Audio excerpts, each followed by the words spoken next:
ഒരു പാട്ട് വഴി ഒരു സിനിമയുടെ മുഴുവൻ കഥയും പറയുന്ന ഒരു രീതി ഒരുപാട് ക്ലാസിക് സിനിമകളിൽ വന്നിട്ടുണ്ട്.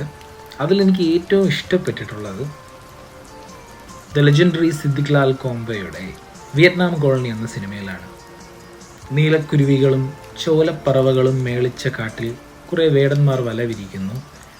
മാനത്ത് നിന്നും പറന്നിറങ്ങിയ ഒരു മാടത്തത്ത അവരോട് വന്ന് പറയുന്നു, നിങ്ങളിങ്ങനെ വേറെ വേറെ നിന്ന് രക്ഷപ്പെടാൻ നോക്കിയാൽ ആ വേലകളെല്ലാം പാഴാണ്, അതുകൊണ്ട് ഒരുമിച്ച് നിൽക്ക് എന്ന്.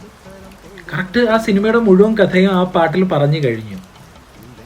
നീലക്കുരുവികളും ചോലപ്പറവകളും പോലെ പാവങ്ങളായ കുറച്ച് ആൾക്കാർ അവിടെ വന്ന് താമസിക്കുന്നു. കുറച്ച് ദുഷ്ടന്മാരായ വേട്ടക്കാരെ പോലുള്ളവർ അവർക്ക് മേലെ ആധിപത്യം സ്ഥാപിക്കുന്നു. മാനത്ത് നിന്നും മാടത്തെ പോലെ വന്ന് പറന്നിറങ്ങിയ ലാലേട്ടൻ അവതരിപ്പിച്ച കൃഷ്ണമൂർത്തി എന്ന കഥാപാത്രം അവരോട് പറഞ്ഞു, ഒന്നിച്ച് നിന്ന് അവന്മാരെ നേരിട്ട് തോൽപ്പിക്കൂ. അവർ അങ്ങനെ അതിൽ വിജയം കൈവരിക്കുന്നു. അങ്ങനെ ആ സിനിമയുടെ മുഴുവൻ കഥയും ആ ഒരൊറ്റ പാട്ടിൽ തന്നെ